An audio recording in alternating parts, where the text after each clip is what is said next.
On today's Newsmakers, how the Bible was formed, a Christian victory, and debate over Charlie Kirk. That and more coming up.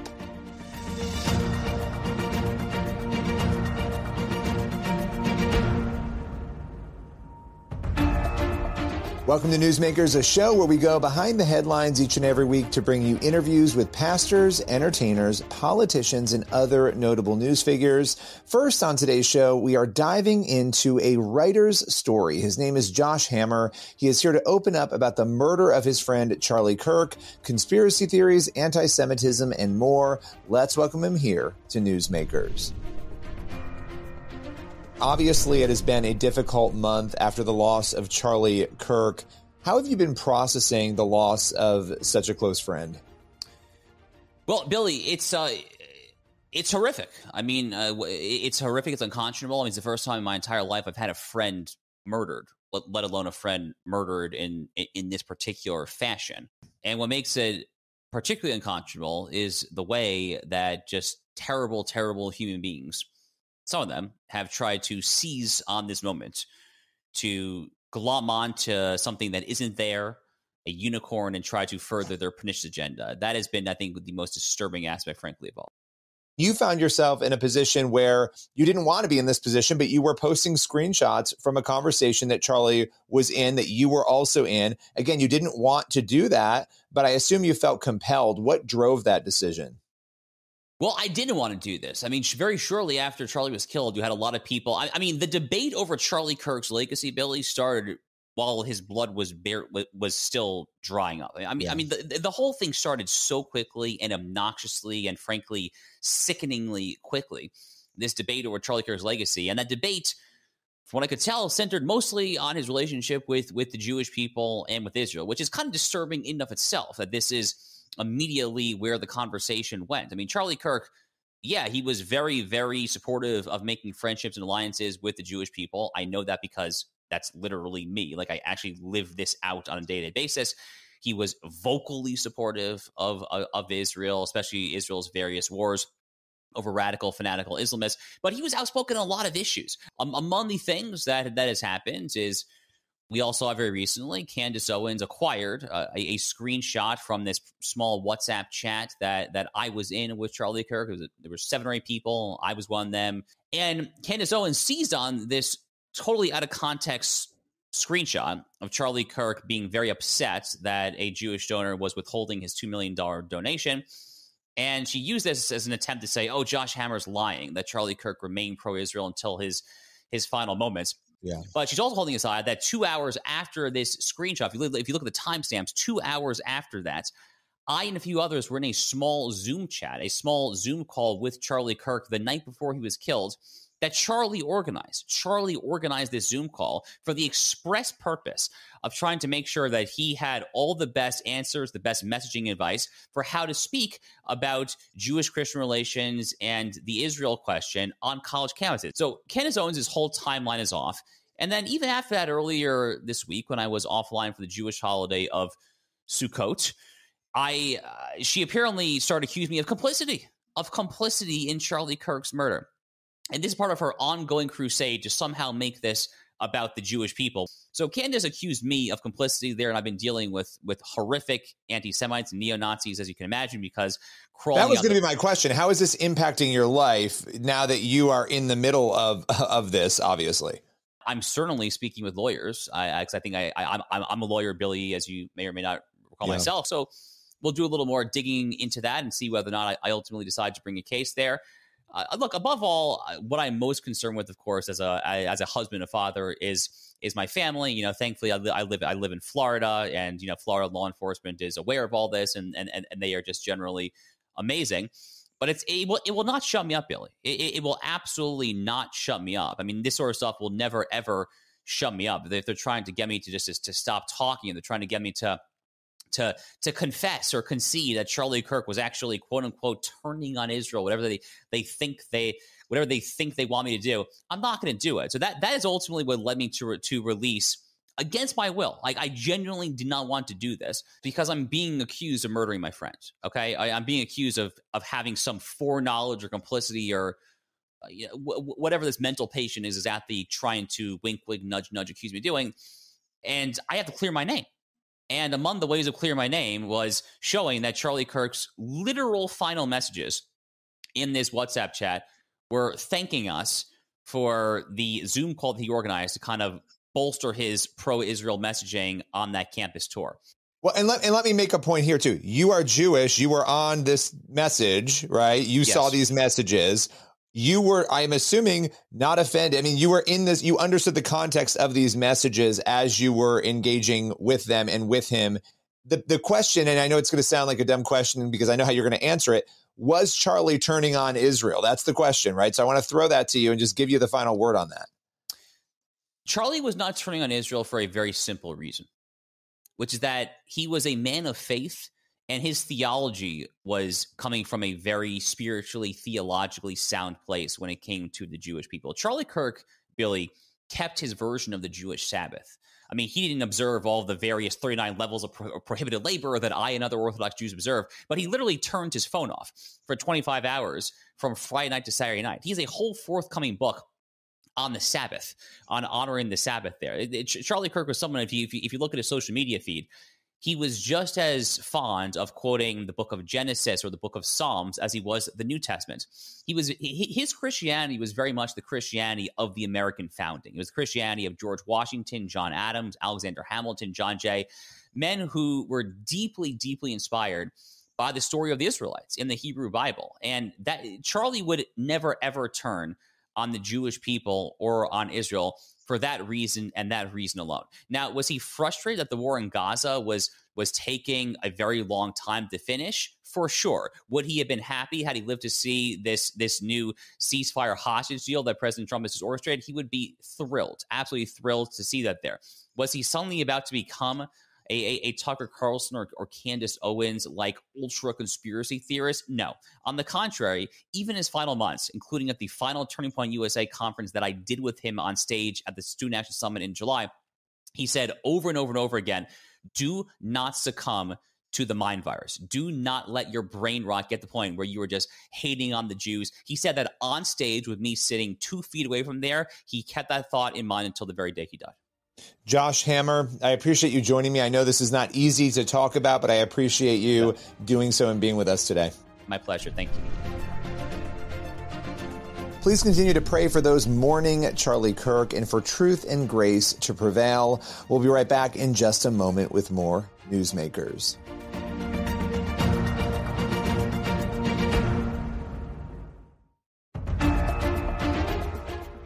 Welcome back to Newsmakers. Next up, Erin Zimmerman, a director with CBN Films, joins us to talk about her new movie, Oracles of God, the Story of the New Testament. It's a film all about how the Bible came to be.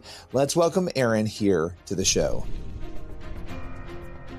So there's a lot happening right now in America, and this film is coming at an incredible time. You have college students waking up, finding faith. It's amazing watching the moves of God that are happening around not just the country, but around the world. And you started working on this film years ago, and here we are. What do you make of the timing of this movie?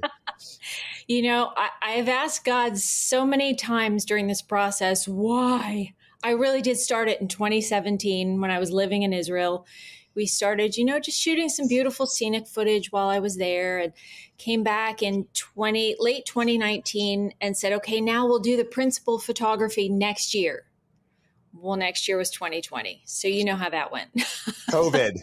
Oh, gosh. COVID all over.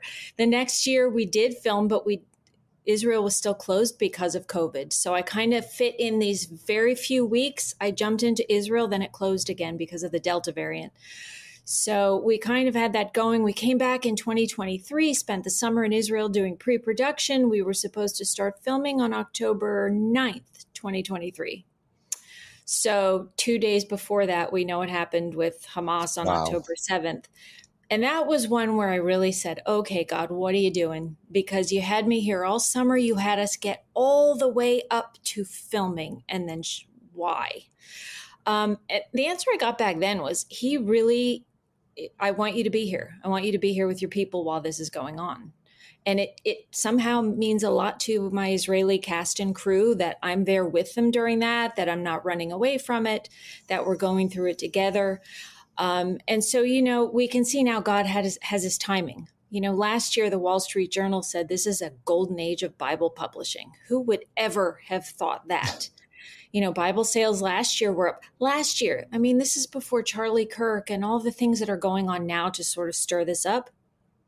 Last year, Bible sales were up 22% over the previous year. This year already, they've already sold 1 million more Bibles than they had at this point last year. Now, this is like physical Bibles from stores. This isn't on counting online sales or whatever. And I don't even really carry a physical Bible anymore. I do everything online. So this is really remarkable. And so God had his plan back in 2017. He knew everything that was going to happen, and he knew that we were going to land right at this point. And that's all I can say. His timing is better than ours. It's amazing. And to your point, one of the numbers that has shocked me is the people most likely to go to church right now regularly are young people. That is something, if 3 years ago you had said to me, yeah, it's Gen Z and millennials that are going to go to church the most, I would have laughed. I would have said, that's ridiculous, right? And here we are. But I think you're so right. There's such a thirst for this. And you have oracles of God, the story of the New Testament, where you're putting together how the New Testament, you're helping people understand, and you're explaining this. Take us through the journey that people will experience when they go to theaters. Okay. Well, The Chosen has done a very good thing for all of Christianity in refamiliarizing everybody with the stories that are in the Bible, with Jesus and who he was, with his followers. And so that's opened up a lot of doors. Now we have a lot of stories about Jesus, and our film starts a little bit beyond that, right after the, Jesus crucifixion and resurrection. How did those stories get written down? How did we get those? How did we go from apostles all through Jesus' ministry? Jesus was saying to them, oh, I'm telling you, but you still don't understand. You still don't understand what's going on. Right up to the cross. They left. They still didn't understand. So how did we go from that to all these men saying, this is my life's mission now. I have to write this down and write it down well. So we go through that period. The first 20, 30 years after Jesus, it was all by word of mouth. People back then didn't value the written word as much as they did. I need to hear it from the mouth. I need to hear one of the apostles telling these stories. Then they tell their children and their children. And suddenly what happened was the apostles were dying off and persecution was starting to come in. King Herod was driving the Jews and the Christians out of Judea. We've got to write this stuff down because we don't have the firsthand accounts anymore. So how did we get from storytelling to writing it down to having this entire collection that we call the New Testament? Yeah. And that, I think this is one of the big points too of debate or questioning, because people just don't know. And so you'll have a lot of secularists and atheists. They'll say, well, the Bible, they'll say that the books were not codified early on, that there's all these claims about the Bible, but you've spent time obviously creating an amazing documentary on this. You've looked at this. What surprised you the most about how the New Testament was compiled? We have an amazing gift when it comes to knowing about this era. We have an amazing gift called the Church Fathers, these Christian leaders who were one generation or even two removed from the apostles. Some of them were even the direct students of the Apostle John. So they heard everything from the horse's mouth, as you would say. So the things that surprised me are just fun little stories. We know Matthew, Mark, and Luke were written about in the AD 60s. We know that the Gospel of John was written 30 years later in the 90s. So why did that come later? And why did the Apostle John, having the first three, read those and say, I still feel like I need to write another one? So we explore little things like that. It kind of made me laugh when I heard the reason. You'll have to watch the film to see it. But it was a little passive aggressive almost. I loved it though. Like, okay, they did okay, but I need to add some things. So I love that. Yeah. But thanks to the Church Fathers, we get these cool little stories. Well, I love that. And this film comes to theaters November 2nd, 3rd, and 5th. It's a Fathom event, and it's super exciting. I'm so excited for Oracles of God, the story of the New Testament. Erin, appreciate your time today. Thanks, Billy. I appreciate it. Oracles of God hits theaters November 2nd, 3rd, and 5th. You can go to cbnfilms.com for tickets and more information. We'll be right back in just a moment with more Newsmakers.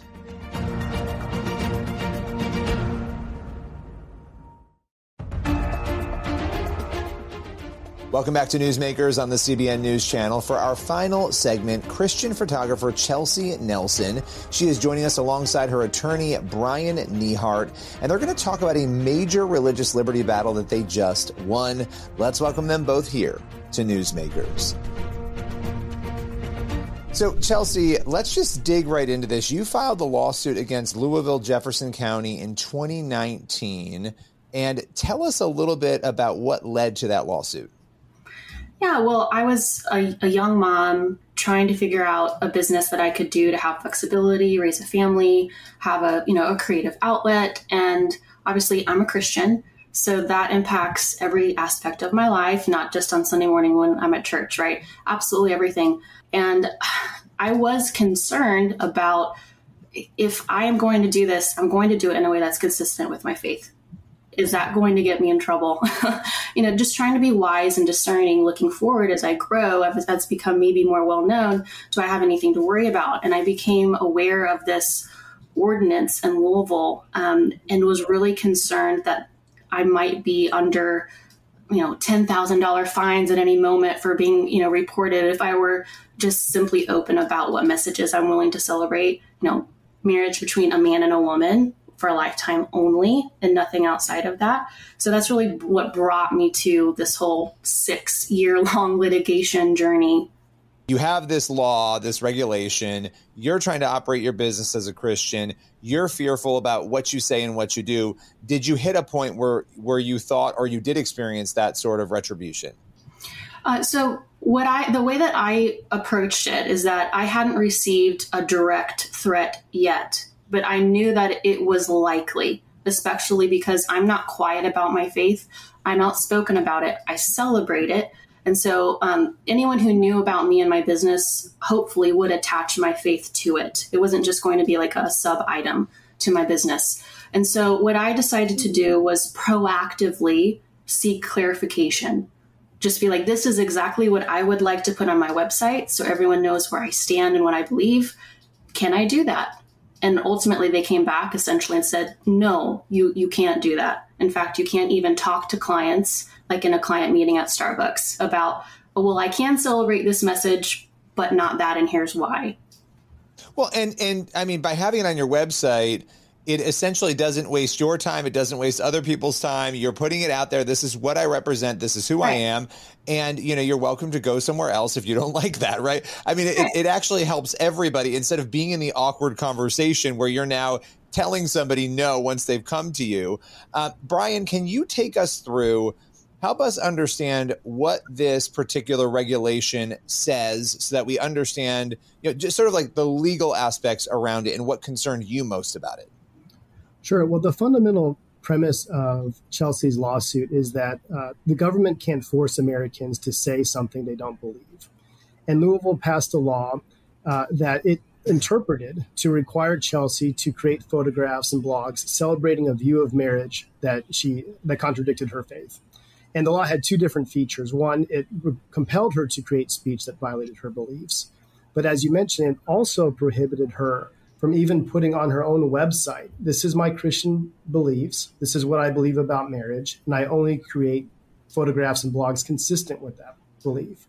And Louisville said that both of those things, declining to create a message about marriage that violates her beliefs or even explaining that belief publicly, would violate its law. And I'll just note, this is a case similar to a Supreme Court case that was announced in 2023, 303 Creative versus Owens. There are laws like Louisville's across the country that compelled artists to create artwork that violated their religious beliefs. And in 2023, the Supreme Court said that those laws, when they're used when they're applied to speech, violate the First Amendment. And Judge Beaton in Chelsey's case followed that binding precedent and reached the result he did here. Chelsey, coming back to you as we close here, what's your message to other Christians who may find themselves in similar battles? Maybe they're afraid to fight the battle. Maybe they feel trapped. What would you say to them after 6 years of fighting for this? Yeah, I would say start with daily faithfulness in your life, in your family. Standing up in a broader context with news headlines or whatever, that all starts with being faithful to the Lord and your family, how you treat your spouse, how you're being faithful in parenting your children, interacting with your community. If you're a high schooler on your basketball team and you're feeling pressure about being a Christian, standing up for your beliefs in a loving way. And the Lord uses all of those experiences to prepare you for the good works that he has for you. And that the Lord's redemptive plan is going off without a hitch at all times. And that he's going to use everything in your life to help you build perseverance and character. And that honoring the Lord, even when it's difficult, even when there is a personal cost to it, to have an eternal mindset.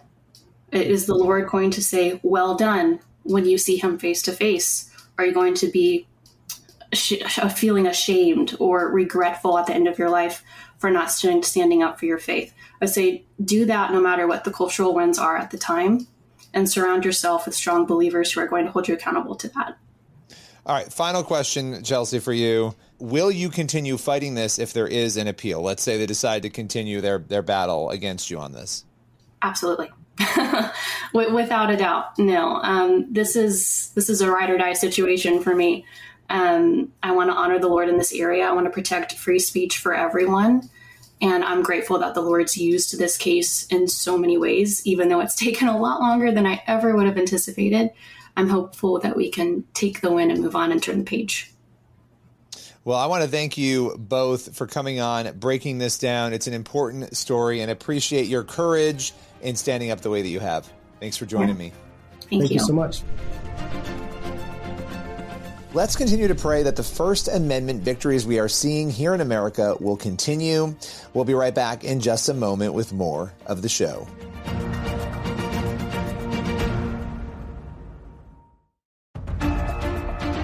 That's all for Newsmakers. Thank you for watching, and be sure to head on over to the CBN News YouTube channel. That's where you'll find the full interviews you saw on today's episode. You can also check out our documentary investigating the supernatural miracles. We traveled America documenting some of the most incredible miracle claims. You can watch that at cbn.com/supernatural. As for this show, we'll see you back here again